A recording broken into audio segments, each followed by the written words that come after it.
시청자 여러분 안녕하십니까? 2023년 들어오면서 AI라는 키워드가 온 시장을 장악했었습니다. AI 소프트웨어에서 끝이 나지 않았죠. 하드웨어에 대한 관심까지 이동했고 이제는 그 기술을 어떻게 활용해 나가는 것인가 그 활용처에 대한 기대까지 나날이 커지고 있습니다.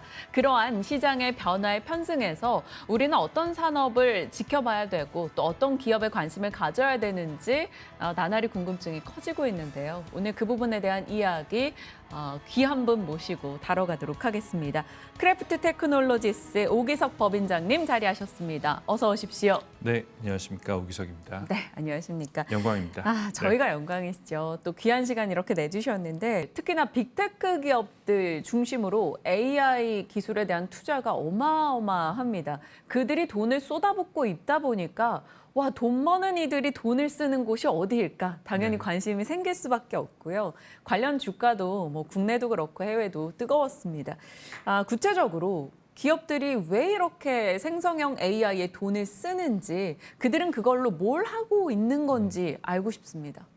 그 말씀해 주셨던 것처럼 지금 대기업들, 전통적인 빅테크뿐만 아니라 사실 이제 일반 대기업들, 거기에 저희 같은 스타트업들도 지금 굉장히 AI에 그 사업을 포커스하고 있는 그런 상태인데요. 뭐 우선은 좀 큰 얘기부터 먼저 드리면 최근에 사실 이제 가장 화두가 되고 있는 것 중에 하나가 생성형 AI, 영어로는 뭐 제너러티브 AI라고 하는데 이 부분에 대한 활용도가 굉장히 많이 올라가는 것 같아요. 네. 그래서 보면은 전통적으로 보면 기계들은 사람의 육체 노동을 대신한다라는 그런 생각들이 많았는데 이번에 생성형 AI들이 나오면서 사람들이 가지고 있는 창의력에 대한 부분도 일부 보완할 수 있다라는 쪽으로 조금 이제 그 사람의 그 일반적인 인식이 확장돼 가는 것 같고요. 예를 좀 우선 좀 크게 좀 들어보면 네. 뭐 마케팅을 한다라고 하면 뭐 텍스트 생성기 같은 것들을 사용해서 이제 캠페인에 사용할 카피의 초안을 만들 수도 있고 예를 들어서 머니투데이에 광고를 한다라고 했을 때 머니투데이의 어떤 특징들을 잡아서 광고를 할 건가라는 카피를 만들 수도 있을 것 같고 디자인 같은 경우도 봤을 때 사실 디자인도 굉장히 많이 요새 쓰고 있는데 그 뭐 이미지 생성 도구 같은 것들로 이제 디자이너가 초안을 작업해보고 영감을 받는 이제 그런 식으로도 이제 그 사람의 생산성을 더 높일 수 있는 그런 부분들도 충분히 있는 것 같고요. 뭐 개발자들 같은 경우도 보면 최근 들어서 예전에 이제 개발자들이라고 하면 코딩을 본인들이 다 작성을 했거든요. 네. 지금 같은 경우는 본인들이 정하는 요건들을 넣으면 어느 정도는 챗GPT 혹은 나머지 이제 라지 랭귀지 모델들에서도 코딩을 만들어 줄 수가 있어요. 이제 그렇기 때문에 프로토타입 코드를 만들고 사람이 수정하는 형태로.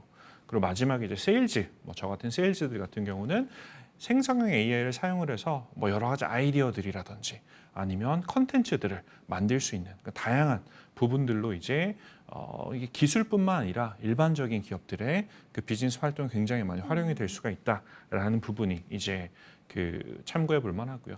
최근에 하나 이제 대기업에서 나왔던 AI 예시를 들어보면 어도비라고 뭐 PDF도 있고 포토샵 같은 걸로 굉장히 유명한 기업인데 포토샵에서 나오는 파이어플라이라는 게 있어요. 예를 들어서 그 사진을 여행을 가셨다가 사진을 예를 들어서 친구들하고 노는 사진을 찍었는데 조금 좁아요 사진이 예를 들어 그 밖에 바깥의 배경을 자기가 알아서 채워주는 거예요. 와. 네, 그런 식으로 이제 뭐 이런 모델들도 지금 굉장히 많이 사용이 되고 지금 화면 보시는 것처럼 수정도 굉장히 잘할 수가 있고요. 제가 있는 금융업 같은 경우는 금융업에서는 이제 투자 의사 결정이 인공지능 모델에, 그러니까 사람뿐만 아니라 인공지능 모델에 기반해서 내려지는 이제 그런 솔루션들도 굉장히 많이 생겨나고 있는 상태입니다.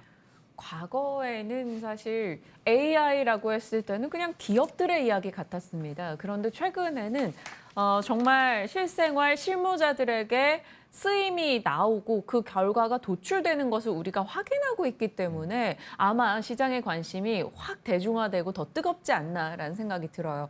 AI 기술은 사실 계속 과거부터 있어 왔었습니다. 근데 그게 이제 진화를 해서 조금 더 쓰는데 매끄럽게 진행이 되고 있기 때문에 이제 사람들이 더더욱 실감을 할 텐데 그동안 이 업계에 계속 계시면서 AI 기술의 진화를 좀 몸소 느끼셨을 거 아니에요. 맞습니다. 많이 달라졌나요? 많이 달라졌어요. 뭐 예를 들어서 저희 회사는 2016년부터 세워져서 지금 계속 AI 기술들을 만들어가고 있는데 과거 이제 한 7년 반, 8년 동안 보면은 정말 좀 많이 달라진 게 저도 체감이 됩니다.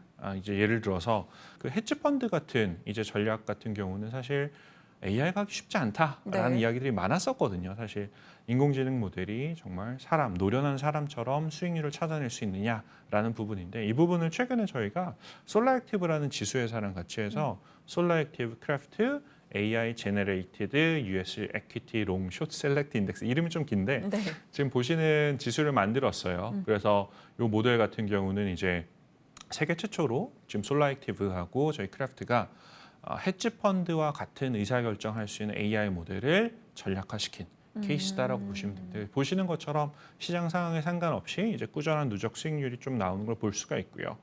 그래서 사실 요거를 그러면 사람하고 비교해서 더 잘하느냐라고 볼 수가 있는데 네. 이제 뭐 사람들이 운영하는 헤지 펀드 지수들이 사실 있거든요. 이제 파란색, 짙은 파란색이 저희가 이번에 이제 솔라액티브인가요? 내놓은 솔라액티브랑 같이 내놓은 차트예요. 그래서 보시면 사람들이 운용하는 것과는 좀 다른 형태로 움직이시는 걸 확인할 수가 있어서 뭐 기술 격차도 사실 저희가 벌리고 있는 게 지금 한국 밖에서 해외에서 사실 저희가 어떻게 보면 더 많이 알려져 있는 상태이거든요. 크래프트라는 브랜드가 그리고 AI 모델을 찾는 수요도 해외가 더 많아요. 예를 들어서 올 초에 HSBC에서 홍콩에서 가장 인기가 있었던 상품이 뭐냐면 인공지능 모델인 IBM 왓슨의 에큐봇을 바탕으로 만든 이제 상품이 홍콩하고 싱가포르 위주로 한 5천억 이상 굉장히 빨리 팔렸어요. 네. 팔렸는데 저희 지금 보시는 모델을 보면 AIQ는 IBM 왓슨의 모델이에요. QRFT는 저희의 고유 모델이고 그래서 지금 누적으로 봤을 때 저희가 한 50% 이상 그러네요. 수익 격차를 벌리고 있다. 그래서 지금 한국 안에서는 많이 회전 안 되지만 실제로 해외 쪽 이제 글로벌 투자은행들 최근에 바클레이즈가 아니라 BNP 파리바하고도 같이 지금 업무 협약을 맺었는데 거기서도 지금 저희 회사를 뭐 전 세계적으로 봤을 때 몇 안 되는 이제 의미 있는 AI 투자 솔루션을 만든 회사다라고 봐주시는 것 같습니다. 네. 네. 성과를 보니까 확연하게 좀 와닿는 것 네. 같습니다.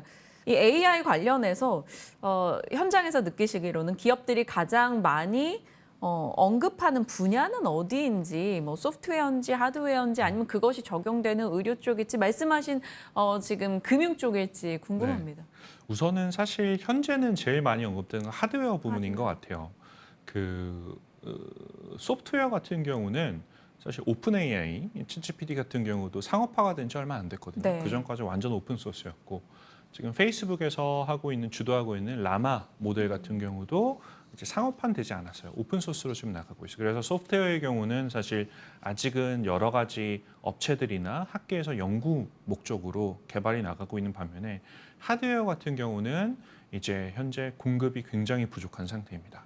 엔비디아 같은 경우도 올해 주가가 이렇게 많이 올랐던 가장 큰 이유 중에 하나는 공급 부족이라고 봐도 되고 수요가 너무 많아서 그런 문제가 되는 것 같아요. 그래서 지금 지정학적 이슈도 같이 나오면서 글로벌 하드웨어 이제 그 공급 부족이 지속이 되고 있는 상태고요. AI 모델을 사실 이제 일반 대중들께서는 아직은 잘 이해 못하시는 부분이 많을 텐데 정말 간단하게만 제가 좀 말씀드리면 네. 첫 번째로 제일 중요한 거는 데이터입니다. 데이터. 어떤 데이터를 사용하고 어떻게 처리할 것인가. 두 번째는 AI 모델에 대한 설계 부분이에요. 어떤 AI 모델을 어떤 식으로 파라미터를 바꾸고 목적에 맞는 모델을 설계할 거냐. 다 똑같은 AI는 아니거든요. 세 번째는 이게 되고 나면 학습 방법을 설정을 해야 돼요. 데이터하고 모델까지만 있으면 갓난아기랑 똑같습니다. 결국 데이터를 어떻게 배우고 커리큘럼을 만들 것인가가 중요한데 이게 사실 세 가지가 되고 나면 마지막에 꼭 필요한 건 하드웨어를 통해서 학습을 해야 돼요.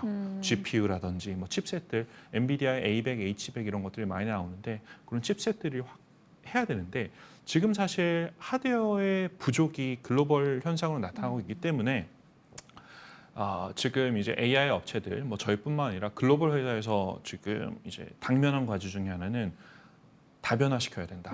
엔비디아 하나에만 의존할 수 없다. 예를 들면 지정학적인 문제가 어떻게 얽히느냐에 따라서 내가 그렇죠. 엔비디아로부터 칩셋을 받지 못할 수 있다라는 부분이 있기 때문에 지금 대안으로 나오는 것들이 뭐 IBM도 지금 나오고 있고 AMD도 나오고 있고 여기 하나 더 나오는 게 지금 테슬라의 도조가 나오는 것 같습니다. 그래서 지금 도조도 굉장히 이렇게 조명을 받고 있어서 최근 주가 상승, 엔비디아가 아니라 테슬라의 주가 상승의 일부는 도조라는 하드웨어 칩셋에 기인하는 게 아닌가라는 생각이 들고 있고요. 그래서 이제 이게 지나가고 나면 그럼 이제 하드웨어 공급이 풀리고 나면 어디로 갈 것인가? 라는 생각해 볼 수 있을 것 같은데 저는 그 다음은 데이터라고 생각해요. 아까 말씀드린 세 개 중에 데이터 같은 경우는 충분히 확장이 가능해요. 수요만 있다라고 하면 얼마든지 공급할 수 있고 다만 데이터를 가지고 있는 회사는 굉장히 제한적입니다. 그래서 데이터를 소유한 회사의 가치가 재조명되는 시점이 올 것 같고 금융업으로 한정한다라고 하면 보통 이제 그 몇 가지 데이터 벤더들이 집중이 되어 있어요. 네. 뭐 리피니티브를 가지고 있는 런던 거래소라든지 아니면 몇 가지 이제 대형 이제 아이스 같은 이제 미국의 거래소라든지 보통 거래소들이 가장 많은 데이터를 가지고 있거든요. 네. 그래서 그 거래소들에 대한 이제 혹은 뭐 나머지 데이터 공급자들에 대한 관심이 중요해지는 시점이 조만간 오지 않을까 싶습니다. 반도체 쪽 얘기가 나왔으니 말이네요. 이제 엔비디아 얘기를 해주셨는데 이번에 ARM이 상장했잖아요. 영국의 반도체 설계 쪽 디자인 솔루션 쪽인데 이 업체가 상장하고 엔비디아보다 퍼가 더 높다. 맞습니다. 이러면서 좀 고평가 얘기도 나오기는 합니다. 네. 뭐 어찌됐건 좀 뜨겁게 상장을 잘 안착을 했는데 이 ARM에 대한 평가를 어떻게 하시는지 문득 궁금하네요. 우선은 엔비디아의 퍼보다 높다라는 그 사실이죠. 사실인데 한마디만 드리고 싶은 거는 엔비디아의 퍼가 저는 낮다라고 생각해요. 네, 지금 한 30배 초반 정도에서 거래가 되는데 지난 1년간으로 보면 가장 낮은 수준의 퍼를 가지고 있어서 엔비디아가 상대적으로 주가는 엄청 많이 올랐지만 네. 그만큼 탄탄한 실적 가지고 있다 말씀드리고 싶고 그 ARM 같은 경우는 이번에 사실 그 상장을 하면서 출사표를 던졌죠. AI 쪽으로 사업 확장하겠다라는 출사표를 던졌는데 사실 그 모바일 폰으로만 보면 그 ARM이 들어가는 시장 점유율이 한 90%가 넘어요. 모바일 폰 기준으로는. 다만 아직 클라우드 쪽으로 한 7% 정도밖에 안 되거든요. 말씀해 주셨던 결국은 AI가 현재 가장 핫한 부분 중에 하나가 클라우드 혹은 데이터 센터 이쪽인데 네. 이쪽으로 얼만큼 확장해 나갈 것인가라는 이제 그 전망이 중요한 것 같고 현재는 개인 PC 단에서는 ARM이 가지고 있는 점유율이 한 10%가 조금 넘어가요. 이거를 2027년까지 25% 이상으로 올리겠다라는 이제 얘기가 나오고 있는데 그 부분이 실제로 달성되고 그 과정에서 데이터 센터 쪽으로도 ARM의 점유율이 올라간다라고 하면 그때는 이제 다시 새로운 시각으로 ARM의 주가가 보이지 않을까라는 생각이 좀 들고요. 사실 ARM은 뭐 저는 네. 개인적으로 생각하기에는 아직 상장 초기여서 장기 전망은 좀 힘들지만 우선 현재로서 보면 사실 수급단만 봤을 때는 그 공급 시장의 공급보다는 수요가 훨씬 더 많은 주식이라고 생각을 해요. 초기에 이제 기관 투자자들한테밖에 공급이 안 되기도 했었었고 그리고 이제 그러다 보니 개인 투자자는 뒤에 들어와야 되고 상장 이후에 기관 투자자들의 특성 자체가 상대적으로 장기 투자하는 네. 특성 가지고 있기 때문에 단기적인 매도 물량은 크지 않고 여기서 사실 이제 지수 편입들까지 이제 가능하다라고 생각해 보면 초기에는 참 어떻게 보면 구조를 잘 짜서 상장을 한 게 아닌가라는 생각을 하고 있습니다. 네. 소프트뱅크는 그걸로 인해 돈도 좀 이제 두둑히 챙겨뒀는데 맞습니다. 그 돈을 또 이번에는 오픈 AI에 또 맞아요. 투자를 한다 뭐 이런 얘기가 나옵니다. 소프트뱅크가 그리는 이 투자 행보는 뭘까요? 뭐 그 손정희 회장님의 생각을 제가 어찌 알겠느냐마는 근데 지금 시장에 나온 얘기들만 종합을 해보고 네. 여러 가지 지금까지 발언을 종합해봤을 때 다시 한번 공격적인 투자 행보를 펼치지 않을까 싶어요. 이번 사실 상장으로 ARM은 소프트뱅크가 100% 가지고 있는 회사거든요. 그리고 이번에 신규로 들어온 자금만 7조 원 가까이 되고 있고 그리고 그 뭐 조금 아팠었던 어떻게 보면 위워크 같은 경우에 실패를 거의 만회했다라는 평가도 있기 때문에 다시 한번 이제 공격적인 투자를 시작하지 않을까라는 생각도 들고 소프트뱅크가 아마 한 3개월 전쯤에 그 이제 기업 그 IR 발표했을 때 나왔던 것 중에 하나가 한 지난 2년 동안은 디펜시브 모드, 그러니까 방어적인 이제 운용을 하다가 이제는 공격형으로 바꾸겠다.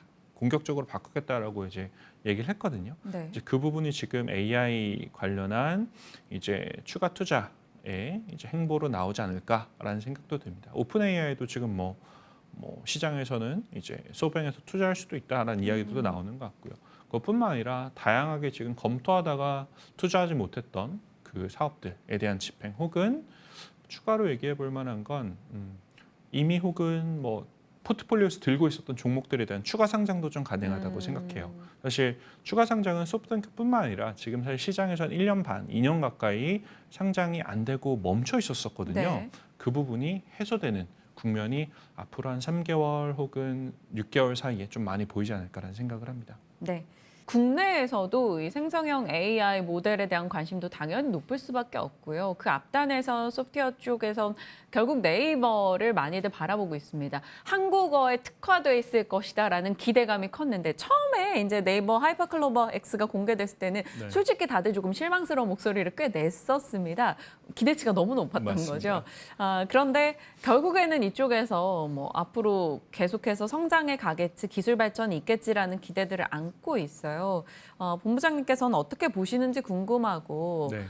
또 회사 차원에서 국내 이런 AI 사업에 대해 좀 투자나 이런 걸 관심을 두고 계신 게 있으실지요? 우선 뭐 저희는 이제 국내 AI 사업의 투자를 그러니까 두 가지인 것 같아요. AI 모델 보면 하나는 범용으로 사용할 수 있는 AI 모델. 최근에 나오는 대형 언어 모델들 이제 그런 케이스고 저희 같은 경우는 금융업에만 특화된 AI입니다. 그래서 약간 특화형 AI 모델, 범용과 특화형 두 개로 나눌 수가 있을 것 같은데 사실 최근 국내 회사들 뭐 네이버도 그렇고 LG AI 연구원에서 엑사원 같은 경우도 그런데 그 한글이라는 언어가 가진 특수성이 저는 충분히 반영이 될 거라고 생각을 해요. 그 차별화된 이 기회가 있다라고 생각을 하는 게 모델의 개발 혹은 학습 과정을 이제 보면 그 많은 부분이 이제 사람의 추론 과정을 이제 AI가 그 모사하는 형태로 진행이 되거든요.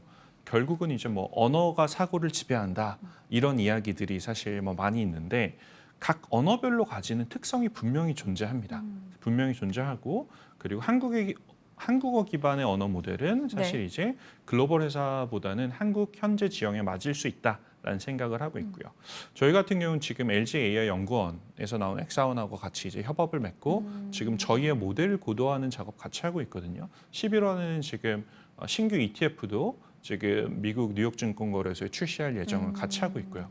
같이 이제 공동 개발한 모델 바탕으로 지금 이제 뭐 크게 보면은 이제 저희는 이제 좀 금융업에 한정하고 있긴 하지만 AI 모델 봤을 때 한 두 가지 측면에서 일반적인 생산성 이제 향상을 기대할 수 있는 것 같아요. 첫 번째는 이제 단순 반복 작업 그리고 효율화랑 오류 감소 이 부분이 하나가 있을 수 있고요. 두 번째는 빅데이터 기반을 한 인간 사고의 확장 이 부분인데 사실 두 번째 같은 경우가 지금 해외에선 굉장히 많이 얘기가 돼요. 어떤 단어를 쓰냐면 augmented intelligence 그러니까 증강현실 augmented reality라는 말 나오잖아요. 네. 네, 리얼리티 대신에 인텔리전스 혹은 인사이트라는 표현을 써서 빅데이터 기반 AI를 활용한 인간 사고의 확장이 사실 많이 나옵니다. 그래서 저는 비즈니스 쪽에 있으니까 상업화 과정에 관심이 저는 굉장히 크거든요. 그래서 이제 각 AI 업체들이 어떻게 시장을 계속 공략할 수 있을지 그리고 또 한국에만 머물러 있는 게 아니라 결국은 해외로 어떻게 확장해 나갈 수 있는지에 대한 고민들이 굉장히 중요한 시점이라고 생각을 해요. 네. 앞서 얘기 주셨다시피 지금은 하드웨어 쪽에 좀 초점이 맞춰져 있기는 네. 한데 결국에는 이런 말씀 주신 대로 AI가 내리는 결정에 대한 이해를 위해서 그것에 대한 명확함을 위해서는 더 중요한 건 또 데이터일 거란 말이죠. 그 데이터에 대한 성장성 그런 부분에 대해 좀 더 얘기를 해주신다면. 최근에 이제 어떤 말들이 많이 나오냐면 한국도 마찬가지고 해외도 마찬가지일 것 같은데 영어로 그냥 쓰면 data is new oil of the digital economy. 그래서 디지털 경제에서는 데이터가 새로운 석유다라는 네. 이야기들이 많이 나와요. 그 new oil 대신에 아예 money라는 단어도 표현이 돼요. data is new money.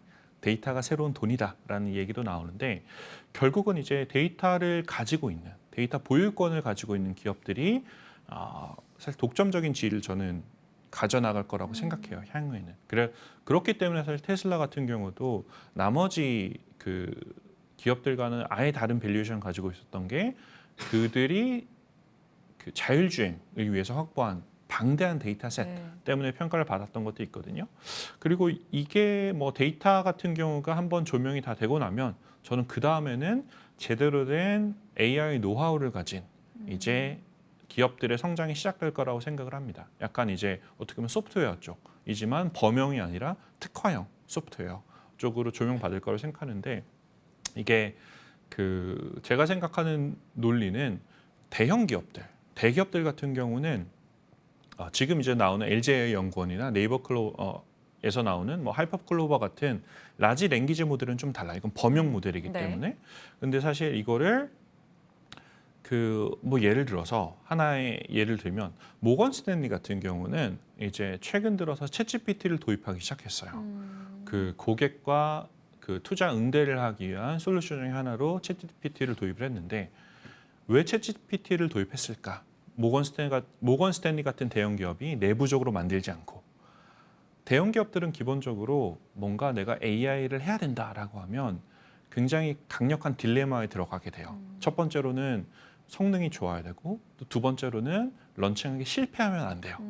왜냐하면 실패하게 되면 예를 들어서 뭐 특정 금융 대기업 같은 경우는 이 금융 대기업은 AI를 실패했다라는 낙인이 찍힐 수가 있거든요. 그렇기 때문에 사실 굉장히 조심스러울 수밖에 없어요. 잃을 게 많은 거. 잃을 게 너무 많습니다. 그렇기 때문에 이제 그 파트너사를 사실 많이 찾는 경우들이 생기고요. 저희 같은 경우도 그런 것 때문에 최근에 이제 뭐 글로벌 금융기관 중에 하나는 BNP 파리바 같은 곳과 이제 협업 맺고 이제 솔루션을 공급을 하고 있는데 스타트업 같은 경우는 이런 실패로부터 사실 자유로워요. 상대적으로. 물론 저희가 만드는 솔루션들 혹은 나머지 스타트업들이 만드는 솔루션이 실패를 하면 안 되긴 합니다. 고객한테 공급하기 때문에. 다만 이제 이런 실패의 두려움으로부터 자유롭기 때문에 노하우를 지금까지 많이 쌓아왔다라는 말씀 드리고 싶어요. 그래서 그런 식으로 이제 고도화된 이제 특화형 AI 솔루션을 가진 기업들이 데이터 기업들 이후로는 다시 한번 조명을 받지 않을까라는 생각을 하고 있습니다. 좋습니다. 그렇게 말씀 주시니까 더 궁금하네요. 이 크래프트 테크놀로지스가 내다보는 그 AI 기술을 활용해서 보고 있는 시장에 대한 뷰는 어떤지, 앞으로 성장은 어느 쪽에 초점을 두고 계시는지 궁금합니다. 지금 장도 좀 어지러운데 맞아요. 기술 기반으로 좀 전망해 주신다면요. 우선은 이제 저희가 보는 전망이 장기 전망은 사실 잘 안 나와요. 장기 전망은 사람이 하는 거고 AI가 장기 전망하는 건 저는 현재로서 무리가 있다라고 생각을 합니다. 그래서 저희가 나오는 보통 일주일 아니면 한 달 정도 전망이 나오는데 지금 이제 제일 불안했던 게 지난주에 유가가 막 90불 이상으로 올라가면서 지금 다시 시장이 좀 흔들리고 있는데 저희 모델은 현 시점에서는 최소한 이번 주 같은 경우는 어떻게 보냐면 글로벌 유가가 올라가는 상황에서도 사실 반대로 이제 미국의 물가 지표 같은 경우는 기대 수준으로 나왔거든요. 그리고 미국의 인플레이션 기대치 같은 경우 오히려 지금 떨어지고 있어요. 네. 1년 내 최저 수준까지 떨어지고 있어서 데이터들만 보고 시장을 봤을 때는 저희 모델은 현재 시장의 하방 위험이 크지 않다라고 판단하고 있고요. 보는 지표가 한 3개 정도가 되는데 첫 번째는 이제 미국 시장의 변동성, 두 번째는 미국 장기 국채와 주식 시장의 상관관계, 마지막으로는 미국 시장의 1개월 모멘텀 이 세 가지를 현재 중요하게 보고 있는데 지금 변동성 같은 경우는 빅스가 그래도 한 13, 14 정도니까 3년 내 거의 최저 수준이에요. 네. 그 투자자들의 심리는 불안하지만 실제로 변동성 지출은 지금 역사적으로 최저 수준까지 떨어져 있는 상태고요. 두 번째는 이제 상관관계에 대한 이야기가 나오는데 자산 배분 투자하시는 분들이 제일 많이 보시는 게 상관관계거든요. 주식이 올라가면 채권이 좀 이제 반대로 움직이고 주식이 빠졌을 때는 채권이 좀 올라가면서 이제 역외관계로 움직이는 게 자산 배분 모델의 가장 기초적인 전망 중에 하나인데 이 전망이 기본적인 특성이 사실 작년에 무너졌습니다. 무너졌던 게 올해는 그래도 회복이 되는 것 같아요. 지금 회복되고 있고 미국 시장 같은 경우는 올 상반기처럼 빠르게 오르진 않아요. 다만 지난 1개월 기준으로 보면 1.8% 가까이 오르면서 천천히 올라가는 그런 모습 보이는 게 저는 개인적으로는 일반적인 상승장의 좀 특성이 아닌가라는 생각을 좀 하고 있습니다. 그래서 악재를 어느 정도는 잘 소화하는 것 같아요. 네. 그렇다면 그 전망에 입각해서 유망하게 좀 보고 계시는 분야는 어디인지 네. 섹터나 혹은 기업으로 말씀 주셔도 좋고요. 하반기 시장은 상반기랑은 좀 다를 가능성이 있을 것 같아요. 이제 급격한 상승보다는 좀 조심스럽게 올라갈 수 있는 시장이 아닌가. 다만 이제 내년도까지 놓고 봤을 때 나쁘게 보진 않아요. 전 개인적으로는. 지금 제일 큰 문제 중에 하나가 금리 인상이 언제 멈출 것인가라는 부분인데 시간의 문제지 멈추긴 멈출 거거든요. 그래서 지금 시장 전망, 내년도 전망 나오는 하우스들 보면 이제 특히 기술주들 올해 한 40% 가까이 올랐거든요. 나스닥 기준으로. 내년도 같은 경우도 그만큼은 아니겠지만 한 절반 정도는 올 수 있지 않은가라는 이런 얘기들이 좀 나오고 있는데 다만 이제 그 상승의 시간은 좀 많이 걸릴 겁니다. 그래서 좀 장기 호흡이 필요한 시점이 아닌가라는 생각이 좀 들고요. 하반기 같은 경우는 이제 개별 종목 장세가 이어질 가능성이 크다고 봐요. 그래서 이 부분에서 보면 이제 그 지금까지 나왔던 주가들을 좀 보긴 해야 되는데 상반기는 이제 매그니피선 7이라고 M7 종목이 끌 것 같거든요.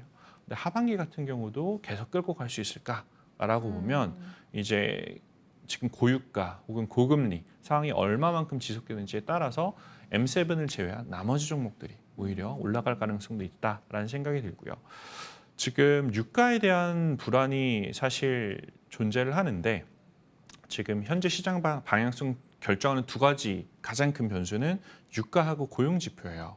근데 고용 지표는 제가 봤을 때는 트렌드를 형성하면서 페드가 원하는 방향으로 지금 조정이 되고 있고요. 유가 같은 경우는 사실 페드가 단독으로 결정할 수는 없습니다. 다만 유가의 불안은 존재는 하지만 일정 수준으로 사실 이상 올라간다라고 하면 과거에도 그랬던 것처럼 미국의 셰일가스가 현재 고유가의 완충제 역할을 할 가능성이 있다라고 생각을 해요. 그래서 그 부분을 감안하면 단기적으로는 불안하겠지만 장기적으로는 이제 정상적인 시장으로 돌아가지 않을까라는 생각이 듭니다. 오늘 AI 전반의 산업에 대한 가정에 대해 이야기도 나눠봤고요. 관련해서 내다보고 있는 전망, 시장에 대한 이야기까지 같이 다뤄봤습니다. 자, 크래프트 테크놀로지스의 오기석 법인장과 함께했습니다. 고맙습니다. 감사합니다.